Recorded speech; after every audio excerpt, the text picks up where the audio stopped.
Hello बच्चों, this is Aftab Siddiqui और आज लेकर आ गए हैं क्लास 12 का एक नया chapter magnetism and matter.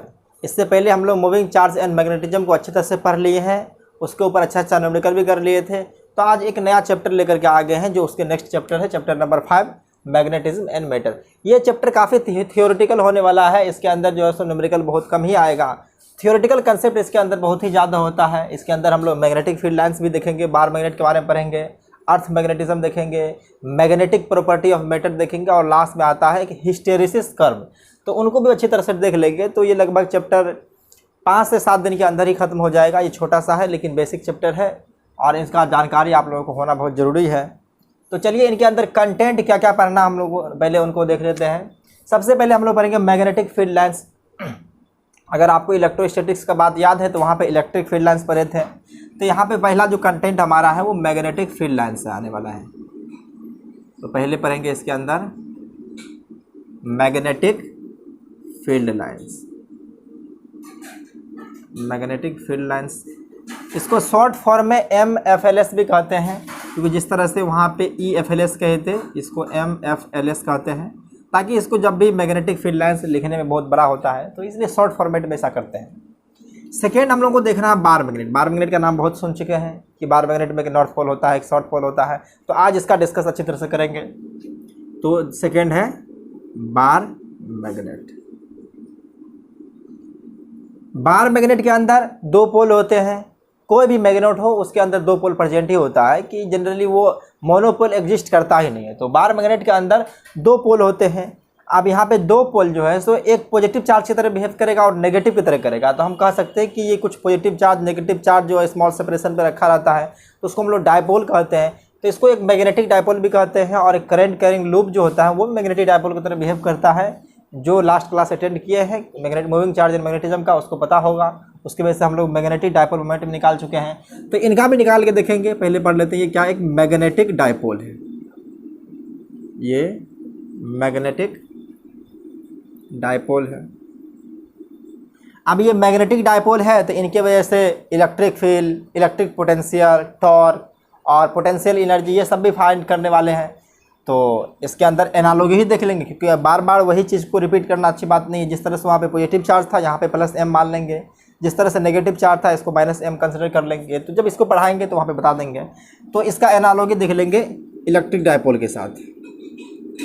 Analogy समझते हैं ना, मतलब एक तरफ हम लोग इलेक्ट्रिक फील्ड लिखेंगे, दूसरी तरफ जो है सो लिखेंगे मैग्नेटिक फील्ड, या एक तरफ इलेक्ट्रिक डायपोल लिखेंगे दूसरी तरफ मैग्नेटिक डायपोल लिखेंगे और उन दोनों का कंपैरिजन कर लेंगे। तो इसका पढ़ना है analogy with electric dipole. Electric dipole आप पढ़ चुके हैं। उसके बाद देखना है Gauss law in magnetism. Gauss law electric field में भी देखे थे, यहाँ भी गॉस लॉ इन मैग्नेटिज्म देखेंगे। तो ये इसके अंदर इसका यूज भी नहीं कुछ होने वाला है, छोटा सा बात है, इसको बता देंगे। Gauss law in magnetism. उसके बाद आता है अर्थ मैग्नेटिज्म। ये हमारा अर्थ है जिसके ऊपर हम लोग रहते हैं। ये भी एक मैग्नेट की तरह बिहेव करता है। तो इनका जब बात करेंगे तो सारा स्टोरी बताएंगे, उसके बाद जो है हम इसको करेंगे। अभी नाम लिखिए सिर्फ अर्थ मैग्नेटिज्म, अर्थ मैग्नेटिज्म। ये सब कंटेंट ये सब इनके अंदर हम लोगों को पढ़ना इस टॉपिक के अंदर। उसके बाद आ जाते हैं magnetic property of matter. Thermal property of matter पढ़े हैं, मैकेनिकल प्रॉपर्टी ऑफ मैटर आप पढ़ चुके होंगे अगर 11th क्लास पढ़े हैं तो। अब हम लोग देखने वाले हैं magnetic property of matter. Diamagnetic, paramagnetic, ferromagnetic substances, इसका नाम आप सुन चुके होंगे। तो यहाँ पे वही सबको डील करने वाले हैं। केमिस्ट्री में भी आप इसको देखे होंगे। तो magnetic properties of matter, sorry उससे पहले देखेंगे मैग्नेटिज्म इन मैटर। अभी जो देख रहे हैं मैग्नेटिज्म एंड मैटर, मैटर के अंदर मैग्नेटिज्म कैसे प्रॉपर्टी शो करता है उनको पहले देख लेंगे, उसके बाद पढ़ेंगे प्रॉपर्टी ऑफ मैटर। तो इनके बाद जो पढ़ना हमको पढ़ना है मैग्नेटिज्म इन मैटर। मैटर के अंदर मैग्नेटिक प्रॉपर्टी कैसे आता है उनको पहले देख लेंगे। उसके बाद देखेंगे मैग्नेटिक प्रॉपर्टी ऑफ मैटर। पहले कॉज जानेंगे कि क्यों आया, उसके बाद पढ़ेंगे कि मैग्नेटिक प्रॉपर्टी ऑफ मैटर किस तरह का होता है। Magnetic properties of matter.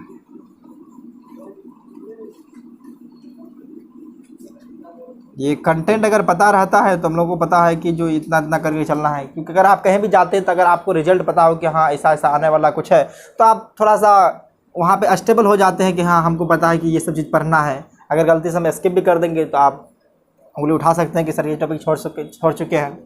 उसके बाद यहाँ से हम देखेंगे सबसे लास्ट जो हो जाएगा वो है हिस्टेरेसिस कर्व। Hysteresis curve. तो बस इतना ही टॉपिक है आज के क्लास में, हम इतना कवर कर लेंगे। ये बहुत छोटा है, ये आज हो जाएगा, ये इतना कवर कर लेंगे। उसके बाद एक लेक्चर हम बनाएंगे अर्थ मैग्नेटिज्म पे, ये लगभग 1 घंटा से ऊपर भी जा सकता है। इसमें पूरा डिटेल इन्फॉर्मेशन या जानकारी दे देंगे आपको, किस तरह से मैग्नेटिज्म इसके अंदर शो करता है, इनकी वजह से मैग्नेटिक फील्ड लाइन्स क्या होता है, ये सारी बात करेंगे उस समय। उसके बाद पढ़ेंगे मैग्नेटिज्म इन मैटर, यानी कि इसके अंदर हम कॉज पढ़ने वाले हैं कि मैटर के अंदर मैग्नेटिज्म प्रॉपर्टी कैसी होती है या मैग्नेटिक प्रॉपर्टी कैसे होता है। उसके बाद मैग्नेटिक प्रॉपर्टी हम मैटर देख लेंगे, जिसके अंदर हम लोग को पढ़ना है डायामैग्नेटिक, पैरामैग्नेटिक एंड फेरोमैग्नेटिक। नाम सुने होंगे इसको, फेरोमैग्नेटिक। तो डायामैग्नेटिक, पैरामैग्नेटिक और फेरोमैग्नेटिक प्रॉपर्टी, 3 प्रॉपर्टी होते हैं, इनको देख लेंगे।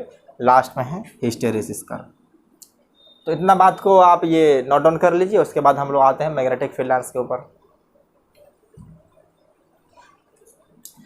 तो मैग्नेटिक फील्ड लाइन्स का नाम सुन करके आपको कुछ ऐसा मिलता जुलता है कि नाम याद आ रहा होगा, इलेक्ट्रिक फील्ड लाइन्स। तो इलेक्ट्रिक फील्ड लाइन्स का काम क्या था कि वो इलेक्ट्रिक फील्ड को स्पेस में रिप्रेजेंट करता था, जिससे वो पता था कि किस पॉइंट पे किसका डायरेक्शन इलेक्ट्रिक फील्ड का क्या होने वाला है। और सबसे बेसिक बात ये है कि अगर हम कोई positive charge electric field lines के एलोंग रखते थे तो वो पॉजिटिव चार्ज इलेक्ट्रिक फील्ड के एलोंग ही मूव करता था। तो हम बस इतना समझ करेंगे, एक डायग्रामेटिक रिप्रेजेंटेशन होता है स्पेस में, जिनके वजह से हम ये फाइंड कर सकते हैं कि मैग्नेटिक फील्ड या इलेक्ट्रिक फील्ड, अगर MFLS है यानी कि मैग्नेटिक फील्ड लाइन्स है तो उनकी वजह से हम लोग मैग्नेटिक फील्ड का आइडिया लगा सकते हैं। और इलेक्ट्रिक फील्ड लाइन्स है तो हम वहाँ पे पता कर सकते हैं कि इलेक्ट्रिक फील्ड का स्ट्रेंथ क्या, उसका डायरेक्शन क्या है। तो ये फैराडे के द्वारा, माइकल फैराडे एक साइंटिस्ट है जिनके द्वारा ये दिया गया था, diagrammatic representation of electric field और मैग्नेटिक फील्ड, दोनों उन्हीं के द्वारा दिया गया था। तो आप मैथमेटिकल फार्मूला से भी ड्राइव कर चुके हैं, क्योंकि हम लोग कूलम्स लॉ पढ़े थे इलेक्ट्रिक फील्ड निकालने के लिए, गॉस लॉ पढ़ चुके हैं। यहाँ पे कूलम्स लॉ से मिलता जुलता एक बायो सेवर्ट लॉ पढ़े थे जो पिछले चैप्टर में कर चुके हैं, और गॉस लॉ के बदले एक एम्पियर सर्किटल लॉ आया था। इन सब का काम एक था कि मैथमेटिक्स का उपयोग करके, मैथमेटिक्स का इस्तेमाल कर करके आपको मैग्नेटिक फील्ड फाइंड कर देता था।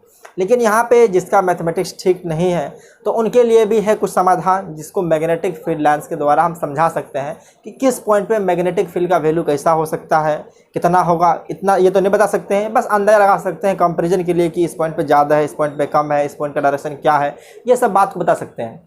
लेकिन बात वही हो गया कि जो शॉर्टकट होता है वो थोड़ा उतना ज़्यादा इन्फॉर्मेशन नहीं देता है जो आपको लॉन्ग कट देता है। तो वही बात है कि जो आप मैथमेटिक्स का इस्तेमाल कर करके आप ड्राइव किए फार्मूला को, वो आपको एग्जैक्ट लोकेशन भी बताएगा, आपको एग्जैक्ट वैल्यू बताएगा और डायरेक्शन भी बताएगा। लेकिन ये डायरेक्शन और आपको मैग्नीट्यूड का थोड़ा सा इन्फॉर्मेशन देने वाला है। तो इसी तरह से हम देखेंगे मैग्नेटिक फील्ड लाइन्स एक स्पेस में ऐसा कर्व है या लाइन है जहाँ पे अगर हम पॉजिटिव चार्ज को जिस तरह रखते थे इलेक्ट्रिक फील्ड में, यहाँ पे पॉजिटिव पॉजिटिव चार्ज की तरह जो बिहेव कर रहा है उसको नॉर्थ पोल कहते हैं। तो यहाँ पे देखेंगे कि अगर कोई मैग्नेटिक फील्ड लाइन्स के अंदर अगर हम कोई फ्री नॉर्थ पोल को रखेंगे तो वो उसी डायरेक्शन में मूव करना चाहेगा जिस डायरेक्शन में मैग्नेटिक फील्ड का डायरेक्शन होगा। तो यहाँ से देखते हैं magnetic field lines, magnetic field lines ये इमेजिनरी होता है, ये हमारा मनगढ़ंत है। तो कह सकते हैं ये it is an imaginary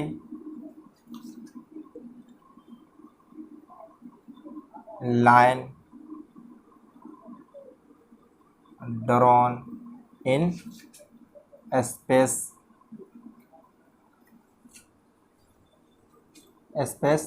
along which अगर कोई फ्री नॉर्थ पोल चार्ज हम रखेंगे, क्योंकि जानते हैं कि मैग्नेट के अंदर दो तरह के पोल होते हैं, नॉर्थ पोल एक साउथ पोल होते हैं, along which free north pole would move, free north pole would move। बस इतना ही बात समझ लीजिए कि एक इमेजनरी लाइन है, अगर उस इमेजनरी लाइन के अंदर अगर हमको फ्री नॉर्थ पोल को रखेंगे तो वो उसी लाइन के अलॉन्ग मूव करना चाहेगा। तो इनका हम प्रॉपर्टीज़ देखेंगे, इसके प्रॉपर्टीज से डिफाइन कर सकते हैं कि इसका बिहेवियर क्या है। उसी तरह से जिस तरह से इलेक्ट्रिक फील्ड लाइन्स का प्रॉपर्टी पढ़े थे, तो यहाँ पे हम लोग देखने वाले हैं प्रॉपर्टी ऑफ मैग्नेटिक फील्ड्स, या इसी को MFLS भी कह सकते हैं। मैग्नेटिक फील्ड लाइन्स है तो इसको शॉर्ट में MFLS भी कह सकते हैं। तो property of magnetic field lines देखने वाले हैं। तो देखिए हेडिंग दीजिए, properties of magnetic field lines.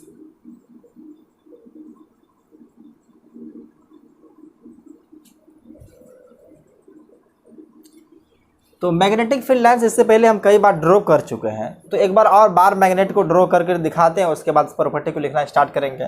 तो पहले हम बार मैग्नेट को देखते हैं। बार मैग्नेट को कई बार दिखा चुके हैं, एक रॉड टाइप या एक कोई बार के शेप में होता है, चॉकलेट शेप में, तो उसी तरह के मैग्नेट को हम लोग बार मैग्नेट कहते हैं। देखिए एक बार मैग्नेट है, तो जनरली हम बार मैग्नेट को यहाँ ड्रॉ कर देते हैं। ये कोई जनरली एस सी किताब में बताएं कि वो एक कोई फ्री रॉड जो होते हैं, उस रॉड के ऊपर अगर पॉजिटिव चार्ज उसके अंदर मूव कर रहा है तो एक मैग्नेट की तरह बिहेव कर रहा है। तो ये भी अब मैग्नेटिज्म इन मैटर जब पढ़ाएंगे तो उसमें बताएंगे इसका कॉज। तो आप समझिए कि इस बार मैग्नेट के अंदर दो पोल होते हैं, एक होता है नॉर्थ पोल और दूसरा होता है साउथ पोल। तो इनसे जो इलेक्ट्रिक फील्ड लाइन्स होती है वो नॉर्थ पोल से ऐसे हो करके फिर घूम करके ये ऐसे होती है, ये इस तरह से मैग्नेटिक फील्ड लाइन्स होती है। तो ये ऐसा नहीं कि नॉर्थ से निकल करके साउथ पे ख़त्म हो जाता है, ये अंदर भी होता है। ये साउथ से लेकर के इनसाइड जो है वो फिर नॉर्थ से मिल जाता है। इसी तरह से मान करके चलिए ये फील्ड लाइन से निकला है और ये स्पेस में घूम करके फिर यहाँ से इंटर हो चुका है, और ये इंटर होगा तो ये इनसाइड भी रहता है। थोड़ा इस लाइन को सीधा कर देते हैं। इसी तरह से हम यहाँ से निकालना चाहेंगे तो फिर यहाँ से निकल करके फिर ये घूम करके यहाँ आ जाएगा, और ये अंदर भी होता है। तो आपको एक बात दिख रहा होगा कि इलेक्ट्रिक फील्ड लाइन्स जो होती थी वो क्लोज लूप नहीं बनाता था, लेकिन यहाँ पे देख रहे हैं कि ये नॉर्थ जिस पॉइंट से निकला फिर घूम करके उस पॉइंट को पास करते हुए ये एक क्लोज लूप की तरह दिख रहा है। ये एक बार मैग्नेट है, इसको हम बार मैग्नेट कह सकते हैं। अभी तो लिख ही चुके हैं बार मैग्नेट यहाँ पे, तो समझिए ये बार मैग्नेट ही है। तो बार मैग्नेट के द्वारा जो मैग्नेटिक फील्ड लाइन्स देखे हम यहाँ पे, तो सबसे पहले हमको दिख रहा है कि ये क्लोज लूप का फॉर्मेशन करता है।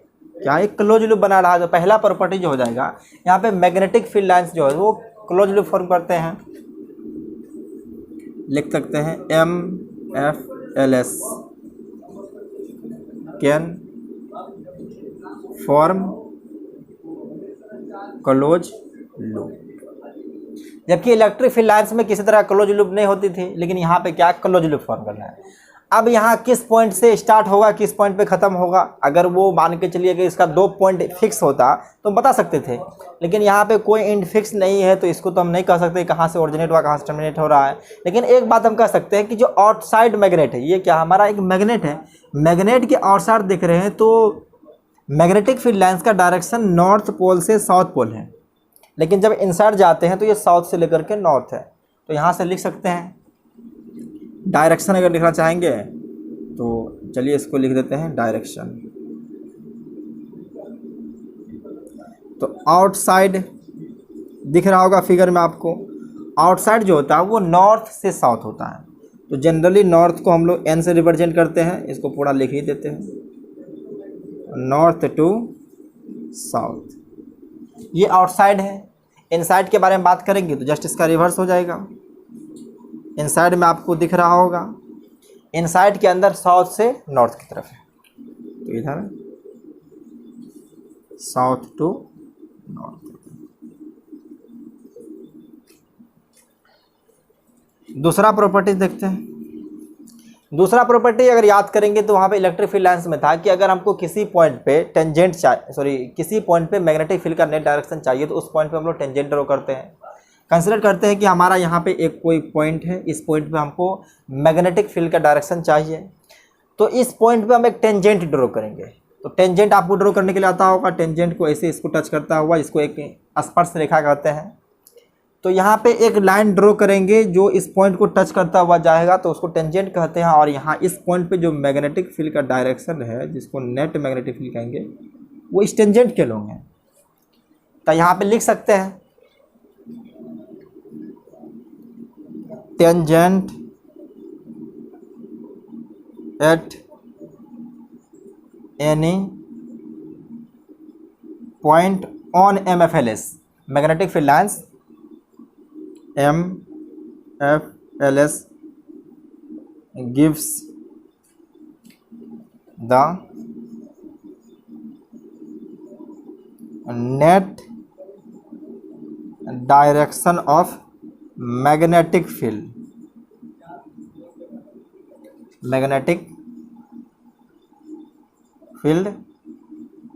at that point। अगर किसी पॉइंट पे हमको मैग्नेटिक फील्ड लाइन्स का डायरेक्शन चाहिए, मैग्नेटिक फील्ड डायरेक्शन चाहिए, तो उस पॉइंट पे हम लोग टेंजेंट ड्रॉ करेंगे और वहाँ से जो टेंजेंट डायरेक्शन मिलेगा, अगर देखिए आपको इस पॉइंट पे चाहिए तो इस पॉइंट पे टेंजेंट ड्रॉ कीजिए। तो टेंजेंट ड्रॉ करना उस एलोंग जिससे एलोंग मैग्नेटिक फील्ड लाइन्स का डायरेक्शन है। तो यहाँ पे देखिए ये इस तरह से आ जाएगा, यहाँ पे बी नेट का डायरेक्शन जो है सो कुछ इस तरह दिख गया। अब जहाँ पे चाहिए वहाँ पे एक टेंजेंट ड्रॉ कर लीजिए। तो ये 2 पॉइंट आपको समझ में आ चुका है। तीसरा पॉइंट लिखने वाले हैं, इसको चाहे तो आप एक बार पॉज करके लिख सकते हैं। देखिए तीसरा पॉइंट लिखने वाले हैं कि क्लोजर लाइन जो होते हैं या डेंसर लाइन, वो ज़्यादा स्ट्रॉन्गर मैग्नेटिक फील्ड को रिप्रेजेंट कर रहा है, क्योंकि मैग्नेटिक फील्ड लाइन्स का स्ट्रेंथ या स्पेस कम होता है। जिस तरह से इलेक्ट्रिक फील्ड लाइन्स में देखे होंगे कि अगर 2 लाइन के बीच का स्पेस कम होता है तो उनके बीच जो मैग्नेटिक फील्ड का मैग्नीट्यूड होता है वो ज़्यादा होता है, तो स्ट्रॉन्गर हो सकता है। तो तीसरा प्रॉपर्टी लिख सकते हैं यहाँ पे,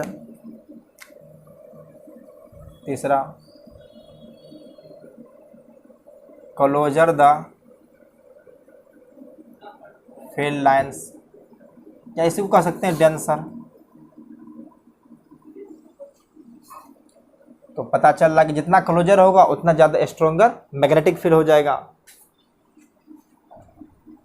स्ट्रॉन्गर विल बी मैग्नेटिक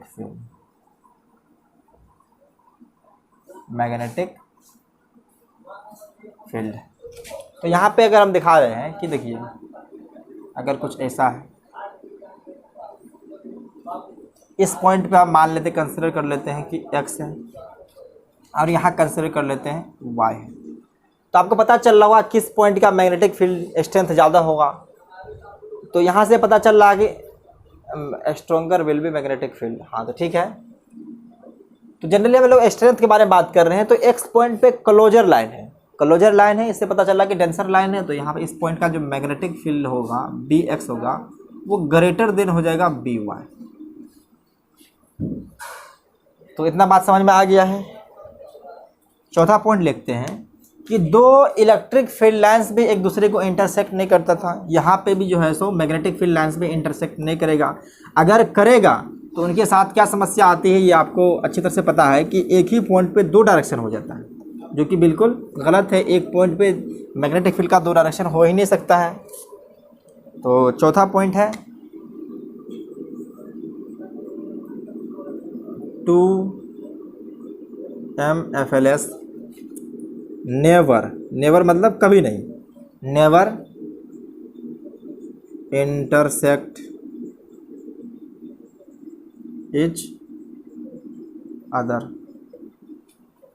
ये चौथा बात है। अगर मान लेते हैं कि इसे कट कर दिया है, तो मान लेते हैं कि एक मैग्नेटिक फील्ड लाइन्स ऐसे, दूसरा मैग्नेटिक फील्ड लाइन्स ऐसे, तो ये पॉइंट ऑफ इंटरसेक्शन है। इस पॉइंट ऑफ इंटरसेक्शन पे अगर मैग्नेटिक फील्ड डायरेक्शन देखना चाहेंगे तो ये फर्स्ट वाले, मान लीजिए ये हमारा कोई फर्स्ट लाइन है और ये कोई सेकेंड है, तो फर्स्ट के अकॉर्डिंग मैग्नेटिक फील्ड का डायरेक्शन इस पे टेंजेंट ड्रॉ करेंगे तो बी नेट ये शो करेगा, और सेकेंड के अकॉर्डिंग अगर देखेंगे तो इस पे टेंजेंट ड्रॉ करेंगे तो हमको कुछ ऐसा दिख रहा है। तो आपको पता चल रहा है कि एक ही पॉइंट पे दो डायरेक्शन शो कर रहा है, जो कि बिल्कुल गलत है। यहाँ से लिख सकते हैं इफ दे डिड, अगर ये ऐसा करेगा then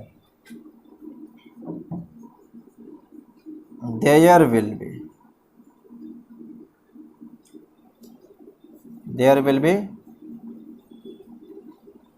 two direction of magnetic field at point of intersection। जो पॉइंट ऑफ इंटरसेक्शन है वहाँ पे दो डायरेक्शन मिल रहा है नेट मैग्नेटिक फील्ड का, point of intersection which is impossible या रॉन्ग कर सकते हैं, विच इज इम्पॉसिबल समझ लीजिए, थोड़ा एम्फेसाइज कर देते हैं।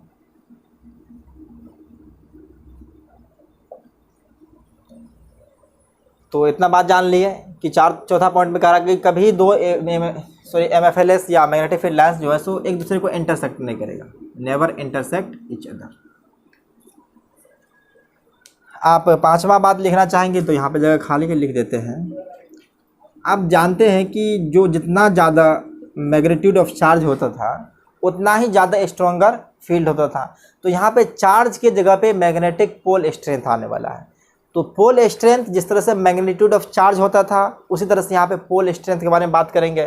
तो ये पोल स्ट्रेंथ थोड़ी देर के बाद आपको समझ में आ जाएगा, जब उसके बारे में 12 मिनट के अंदर हम देखेंगे तो वो आपको ज़्यादा डिटेल में क्लियर हो जाएगी। तो यहाँ पे लिख सकते हैं number of field lines, number of field lines directly proportional to pole strength. ये पोल स्ट्रेंथ का डायरेक्टली प्रोपोर्शनल होता है।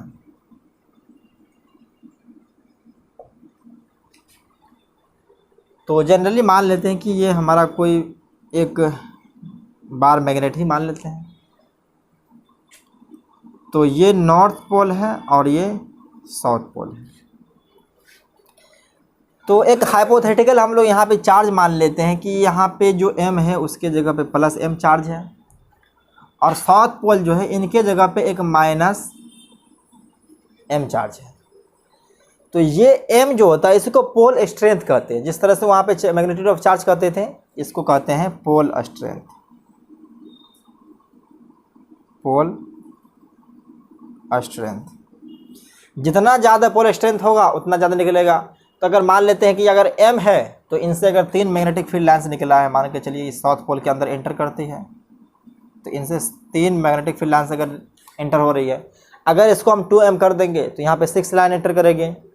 अगर 3 लाइन यहाँ से अगर एंटर कर रही है तो 3 लाइन बाहर भी निकलेगा, 3 लाइन बाहर भी निकलेगा, और ये सब लाइन अंदर जो है सो मिलता है। आपको ये बात पता है। साउथ से नॉर्थ की तरफ इनसाइड मैग्नेटिक फील्ड का लाइन का डायरेक्शन होता है, आउटसाइड नॉर्थ से साउथ होता है। ये पांचवा बात आपको समझ में आ गया है। छठा बात है कि अगर हमको यूनिफॉर्म मैग्नेटिक फील्ड दिखाना होगा तो उसके लिए क्या करेंगे। तो जिस तरह से इलेक्ट्रिक फील्ड में करते थे, parallel, straight and equi distant field lines represent करते दिखा देते थे कि यहाँ पे एक यूनिफॉर्म है, तो उसी तरह से यहाँ पे हम दिखाएंगे straight, parallel and equi distance field lines represent uniform magnetic field. तो छठी बात जो है तो ये है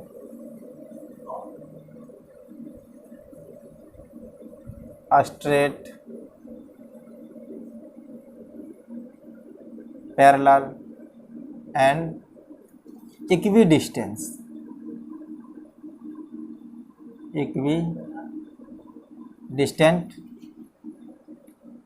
field lines represent uniform magnetic field. तो यहीं पे लिख देते हैं uniform magnetic field.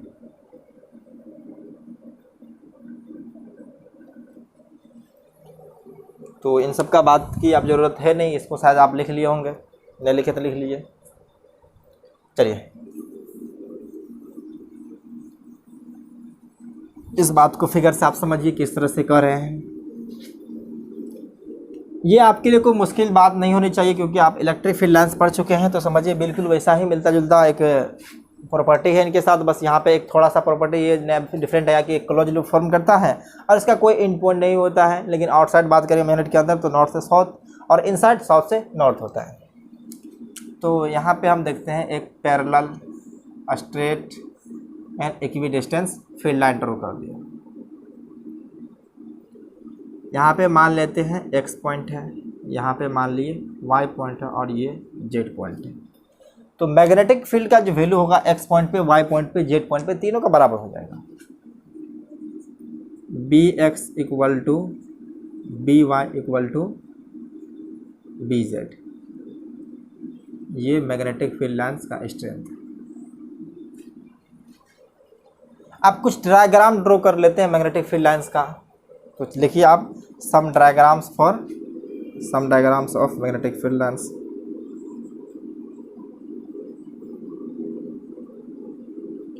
Some diagram of magnetic field lines. चाहें तो इसको एक हेडिंग के तौर पे देखिए। तो एक करंट कैरिंग इनफाइनाइट वायर लेते हैं। तो generally current carrying infinite wire को इस तरह से हम लोग रिप्रेजेंट करते थे। इसके अंदर कंसिडर कर लिए करंट जो है सो आई जा रही है इस तरह से। तो इनके वजह से एक मैग्नेटिक फील्ड लाइन्स ड्रॉ करना है। इसके वजह से मैग्नेटिक फील्ड लाइन्स क्या होता है, तो किताब में बताया जाता है कि इनके चारों तरफ जो है सो आयरन के टुकड़े को स्प्रिंकल किया जाता है, जिनसे वो चारों तरफ एक सर्कुलर फॉर्मेट में अरेंज हो जाती है, जिससे हमको पता चल जाता है कि उनका जो मैग्नेटिक फील्ड लाइन्स बनने वाला है सर्कुलर बनने वाला है। और वहाँ पे अगर मैग्नेटिक नीडल को रखा गया तो वो डिफ्लेक्ट जिस डायरेक्शन में कर रहा है उसी डायरेक्शन में मैग्नेटिक फील्ड लाइन्स का डायरेक्शन हो जाएगा। तो वो कुछ इस तरह से आया, वो कुछ ऐसे आया। तो आप देख रहे हैं कि इस पॉइंट पे अगर हमको ये सर्कुलर कर्व है, ये जनरली सर्कुलर कर्व है जो कुछ इस तरह से, अगर ये हमारा कोई करंट कैरिंग वायर है तो इसके चारों तरफ सर्कुलर लूप बनाइए, उसके चारों तरफ जो है सो मैग्नेटिक फील्ड का डायरेक्शन आ जाएगा। तो ये मैग्नेटिक फील्ड को रिप्रेजेंट कर रहा है। तो इसी तरह से अगर हम देखेंगे इस पॉइंट पे मैग्नेटिक फील्ड डायरेक्शन क्या है, जनरली इस पॉइंट पे तो हम क्या कहते थे, अपने राइट हैंड कर्ल रूल करते थे इस्तेमाल, या राइट हैंड थंब रूल कहिए, चाहे राइट हैंड कर्ल रूल कहिए, बात एक ही है। तो इनके अकॉर्डिंग अपने थंब को रखते थे करंट डायरेक्शन पे और फिंगर को कर्ल करते थे उस पॉइंट पे जिस पॉइंट पे हमको मैग्नेटिक फील्ड चाहिए। तो उस तरह से अगर मान के चलिए हमको इस पॉइंट पे चाहिए तो इन्वर्ट कर रहा है, अगर इस पॉइंट पे चाहिए तो इस तरह से कर रहा है, अगर इस पॉइंट पे चाहिए तो इस तरह से कर रहा है। तो ये आपको सर्कुलर की तरह रिप्रेजेंट कर रहा है। इसका डायरेक्शन रिप्रेजेंट करना चाहेंगे तो कुछ ऐसे आ जाएगा, ये कुछ ऐसे आ रहा है। तो अगर डिस्टेंस को अगर बदलते जाएंगे तो मैग्नेटिक फील्ड लाइन्स का भी वैल्यू, मैग्नेटिक फील्ड भी जो है सो चेंज करता जाएगा। तो इस तरह से हम दिखा सकते हैं कि कुछ ऐसे आने वाला है। तो ये मैग्नेटिक फील्ड लाइन्स शो कर गया, कोई करंट कैरिंग इनफ्रारेड। सबका सेंटर जो होगा वो एक ही होगा, ये कंसेंट्रिक सर्किल होगा। यहाँ पे मान लीजिए कोई सेंटर सर्किल का, उसके चारों तरफ एक सर्कल, फिर दूसरा सर्कल, फिर दूसरा। डिस्टेंस को आप चेंज करते जाइए, वहाँ पे मैग्नेटिक फील्ड का जो वैल्यू चेंज करता जाएगा। लेकिन डायरेक्शन जब भी आएगा तो सभी को अगर मिलाएंगे तो एक सर्कुलर फॉर्मेट में आएगा। तो इसको फर्स्ट कंसिडर कर लेते हैं, ये फर्स्ट है। चलिए सेकेंड को देखिए। सेकेंड कंसिडर कर लिए कि कोई एक इनवर्ट करंट है जो अंदर की तरफ जा रहा है। ये भी एक इनफाइनाइट करंट कैरिंग वायर है, ये अंदर की तरफ जा रहा है। तो इनसे एक एक्सिस ड्रॉ कर देते हैं यहाँ से थोड़ा सा दिखाने के लिए। अगर हमको इस पॉइंट पे मैग्नेटिक फील्ड चाहिए तो इसका डायरेक्शन सिर्फ देख रहे हैं। तो यहाँ पे हम क्या करेंगे, थंब को रखेंगे करंट की डायरेक्शन में, अपने फिंगर को कर्ल करेंगे उस पॉइंट पे जिस पॉइंट पे मैग्नेटिक फील्ड चाहिए। तो इसका डायरेक्शन कुछ ऐसे शो करेगा, देखिए ये कुछ इनवर्ड आ रहा है। इसी तरह से हमको यहाँ पे देखेंगे तो चलिए कीजिए फिंगर को कर्ल, ये कुछ ऐसे दिख रहा है, कुछ ये ऐसे आ रहा है।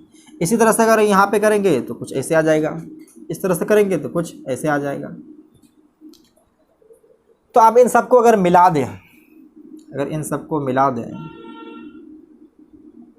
तो हमको एक सर्कुलर लूप मिल जाएगा, एक सर्कुलर लूप की तरह दिख गया है। तो चाहें तो आप इससे आप बहुत सारा सर्किल ड्रॉ कर सकते हैं, कंसेंट्रिक। चलिए कंसिडर कर लीजिए, इन सब का डायरेक्शन जो होगा वो इस तरह से होगा। अगर आउटवर्ड करंट है, अगर थर्ड में ले लें आउटवर्ड करंट, अगर ये आउटवर्ड करंट है जो आई है, तो इनकी वजह से मैग्नेटिक फील्ड लाइंस जो होगा वो सर्कुलर ही बनेगा, लेकिन इसमें डायरेक्शन क्या होगा, चेंज हो जाएगा। तो इनकी वजह से कंसेंट्रिक सर्किल बहुत सारा बना देते हैं। अब देखिए डायरेक्शन क्या हो जाएगा इसका, ये बाहर क्या है और आ रहा है, ये बाहर की तरफ, ये आप लोगों की तरफ जा रही है, तो इसका सबका डायरेक्शन इस तरह से हो जाएगा। इनका डायरेक्शन क्लॉकवाइज था, अब इसका डायरेक्शन जो आने वाला है वो एंटी क्लॉकवाइज हो जाएगा। ये एंटी क्लॉकवाइज डायरेक्शन को रिप्रेजेंट कर रहा है। देखिए करंट कैरिंग लूप, चाहे सोलेनॉइड हो चाहे बार मैग्नेट हो, तीनों के द्वारा जो मैग्नेटिक फील्ड लाइंस होती है वो एक ही होता है। तो देखिए हम करंट कैरिंग लूप को ड्रॉ करके दिखा देते हैं कि जो बार मैग्नेट के द्वारा मैग्नेटिक फील्ड लाइंस आते हैं वो भी सेम ही आता है। उसी तरह से सोलेनॉइड को देखेंगे तो सोलेनॉइड के अंदर क्या बहुत सारे टर्न होते हैं करंट कैरिंग लूप का, एक टर्न के बगल में दूसरा एडिशन टर्न होता है, फिर उसके बाद वो होता है। तो मानते हैं कि एक का नॉर्थ पोल दूसरे के साउथ पोल नज़दीक आने की वजह से कैंसिल हो जाता है, उसी तरह से बचता लास्ट वाला एक नॉर्थ पोल और दूसरा एक साउथ पोल बचता है।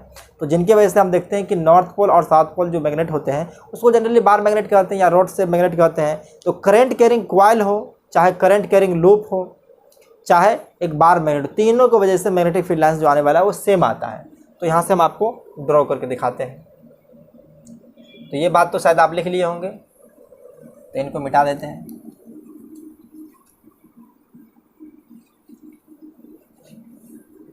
तो यहाँ से हम देखते हैं due to current carrying loop की वजह से, एक कोई करंट कैरिंग, इसको स्टार बना देते हैं, MFLS due to current carrying loop.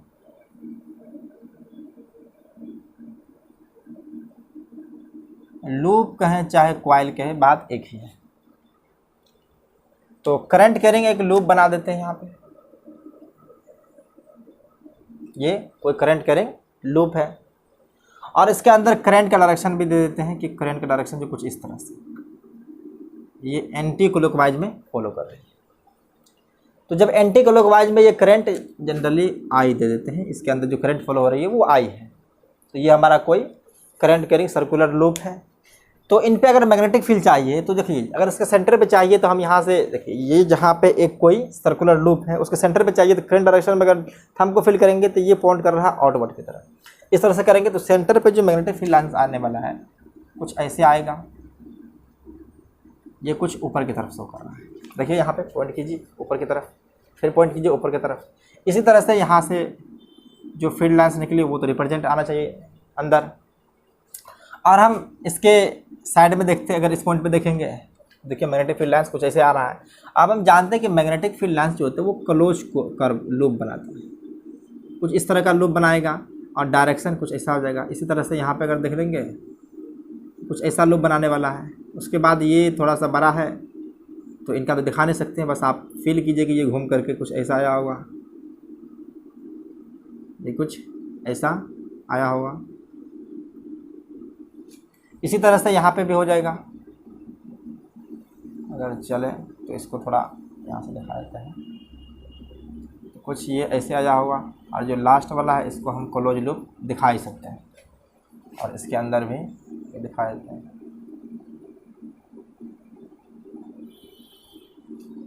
तो ये फील्ड लाइंस आती है करंट कैरिंग लूप की वजह से। और इनसे मिलता जुलता एक बार मैग्नेट हम बताए थे कि ये जो बार मैग्नेट होते हैं इसके अंदर दो पोल होते हैं, एक नॉर्थ पोल और एक साउथ पोल। इनके वजह से करंट कैरिंग, ये भी एक बार मैग्नेटिक, इनकी वजह से मैग्नेटिक फील्ड लाइंस कुछ ऐसे आया था, इसके द्वारा बताए थे अभी हम, कुछ ऐसे आता है, ये अंदर भी होता है, इसके अंदर भी होता है, और ये मैग्नेटिक फील्ड लाइंस जो है इसको क्रॉस करता हुआ इसको पार कर जाएगा।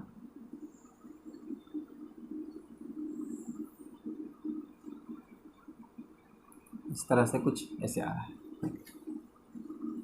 तो मैग्नेटिक फील्ड लाइंस का डायरेक्शन देखिए, जनरली इसमें बहुत सारे लाइन ड्रॉ कर दे, इसमें 3 ही दिखाएं, तो बहुत चाहेंगे तो हम कर भी सकते हैं इससे कुछ, ये कुछ ऐसे कर सकते हैं, फिर जो है सो कुछ ऐसे भी आ सकता है, बहुत सारे फील्ड लाइंस इंटर करेगा। अब यहाँ से देखिए नॉर्थ पोल से निकल रहा, साउथ पोल की तरफ चले रहा, तो सब जो है सो ये एक दूसरे को अंदर भी ज्वाइन करेगा। तो अंदर में बताने दिखाए हैं, तो आपको पता चल रहा है कि जिस तरह से यहाँ नॉर्थ पोल से मैग्नेटिक फील्ड लाइंस बाहर निकल रही है और साउथ पोल से इंटर कर रहा है, उसी तरह से ऊपर से यहाँ पे एक मैग्नेटिक फील्ड लाइंस दिख रहा है कि ये निकल रहा है और इसकी तरफ ये इनवर्ड आ रहा है। तो ऊपर वाला कहीं ना कहीं ये नॉर्थ पोल की तरह बिहेव करेगा और नीचे वाला साउथ पोल की तरह बिहेव कर रहा होगा। ये ऊपर के लाइन को देख करके हमको लगता है कि नॉर्थ पोल ऊपर है और नीचे साउथ पोल है।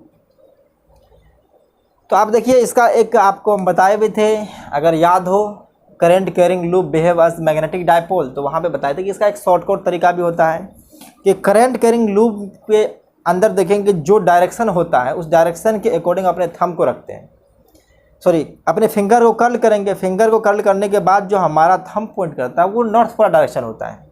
अब मैग्नेटिक डायपोल का जो डायरेक्शन होता है वो साउथ से नॉर्थ होता है, अभी बताएंगे, ये बता भी चुके हैं पिछले वाले चैप्टर में, अभी भी बताने वाले हैं जब बार मैग्नेट बताएंगे। तो हम इसका डायरेक्शन निकालने के लिए आप दिमाग में ये तो रखना है कि बार मैग्नेट हो चाहे सोलेनॉइड हो। तो सोलेनॉइड के बारे में बात कर लेते हैं, तो इनको अगर आप लिख लिए हैं तो इसको लिख लीजिए, नीचे वाले को लिख लिए।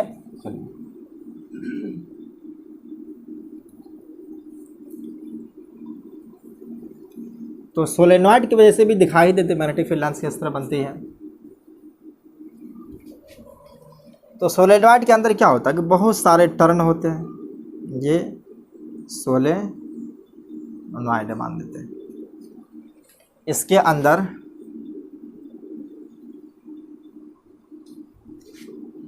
इसको थोड़ा सा टर्न करके कुछ ऐसे ही ले जाते हैं, इनसे करंट ऐसे जा रही है और ये करंट इस तरफ से आया है, तो ये करंट ऐसे जा रही है, तो देखिए ये करंट गया कुछ ऐसे होकर के आ रहा है, तो नॉर्थ पोल किस तरफ हो जाएगा, तो ये नॉर्थ पोल की तरफ हो जाएगा और ये साउथ पोल की तरफ हो जाएगा। तो देखिए अगर हम हर करंट कैरिंग लूप को देखें, अगर एक लूप को देखें, जनरली मान करके चलिए हम सिर्फ एक लूप को कंसिडर करें, अगर हम सिर्फ एक लूप को देखेंगे तो करंट का डायरेक्शन कुछ ऐसे है, ये ऐसे फॉलो हो रही है, तो ऐसे फॉलो हो रही है, तो ये सामने वाला नॉर्थ पोल और ये पीछे वाला साउथ पोल है। इसी के तरह से हम थोड़ा ये सेकेंड एडजेसेंट लूप जो थे बहुत ही एक दूसरे के ऊपर बहुत ही क्लोजली होते हैं, मतलब एक टर्न जो होते हैं सेकेंड टर्न से अटैच होते हैं, क्योंकि इंसुलेटेड वायर हम जो इस्तेमाल करते हैं अगर टच भी हो जाएगा तो दोनों से करंट जो फॉलो होगा वो एक दूसरे को इफेक्ट नहीं करेगा, एक टर्न से जो करंट फॉलो होगा वो सेकेंड से भी वही होगा। तो अगर सेकेंड को हम लेकर के चलें तो सेकेंड को लेकर चलेंगे तो इसका नॉर्थ पोल ये हो जाएगा और इसका साउथ पोल ये हो जाएगा। तो आप देख रहे हैं कि जब एक टर्न दूसरे टर्न के जब देख रहे हैं तो नॉर्थ पोल साउथ पोल के एक दूसरे के बहुत ही नज़दीक आ रहा है, ये एक दूसरे के बहुत ही नज़दीक आ रहा है, तो ये दोनों के एक north pole south pole cancel कर देगा, फिर सामने वाले का north pole south pole cancel हो जाएगा, फिर इसी तरह से north pole south pole cancel हो जाएगा, बचेगा क्या, एक लास्ट वाला जो नॉर्थ पोल बचेगा वो बच जाएगा और जो एक लास्ट वाला साउथ पोल होगा वही बच जाएगा। तो मैग्नेटिक फील्ड लाइन्स अगर ड्रॉ करेंगे तो ये भी एक बार मैग्नेट की तरह ही बिहेव करेगा। एक कहते हैं कि एक रॉड शेप मैग्नेट है, ये कोई रॉड शेप मैग्नेट है जिसका ये नॉर्थ पोल इस तरफ नॉर्थ पोल, इसका एक साउथ पोल होता है, ये नॉर्थ पोल और ये साउथ पोल रहता है। तो आप जानते हैं मैग्नेटिक फील्ड लाइन्स कैसे निकलता है इनसे, तो ऐसे निकाल देते हैं, ये इंटर करेगा यहाँ पे, ये अंदर भी होता है मैग्नेटिक फील्ड लाइन्स इसके अंदर। तो पता चल गया कि इसके अंदर मैग्नेटिक फील्ड लाइन्स, ये सोलेनॉइड है, ये सोलेनॉइड है।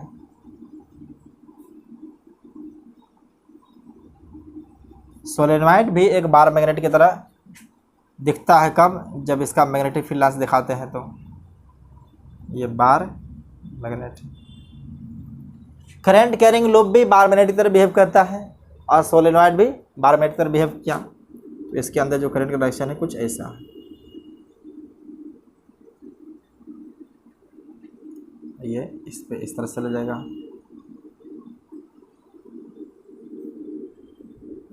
ये करंट ऐसे आया, फिर ऐसे होते होकर घूम रहा है। इसका एक एक्सिस ऑफ डायपोल होता है, तो दिख गया कि ये एक बार मैग्नेट की तरह है बिहेव करता है। करंट कैरिंग सोलेनॉइड हो चाहे करंट कैरिंग लूप हो, तो सोलेनॉइड और लूप दोनों मैग्नेटिक फील्ड के अंदर देखते हैं। अगर उसके अंदर मैग्नेटिक फील्ड लाइंस को ड्रॉ करके देखा गया तो ये एक बार मैग्नेट की तरह बिहेव कर रहा है और करंट कैरिंग लूप भी बार के मैग्नेट की तरह बिहेव कर रहा है। तो इन सब के अंदर दो डायपोल है, एक नॉर्थ पोल एक साउथ पोल है, तो सभी मैग्नेटिक डायपोल भी इसको कह सकते हैं, क्योंकि हम जानते हैं कि बार मैग्नेट जो है एक मैग्नेटिक डायपोल है। तो वीडियो का कुछ लेंथ ज़्यादा हो रहा है, तो सोच रहे हैं कि इसको आज इतना यहीं ख़त्म कर दें। नेक्स्ट क्लास में लेकर के आते हैं बार मैग्नेट और गॉस लॉ इन मैग्नेटिज्म। तो बस आज के लिए इतना ही, आप लोग पढ़ाई करते रहिए। Take care, bye bye.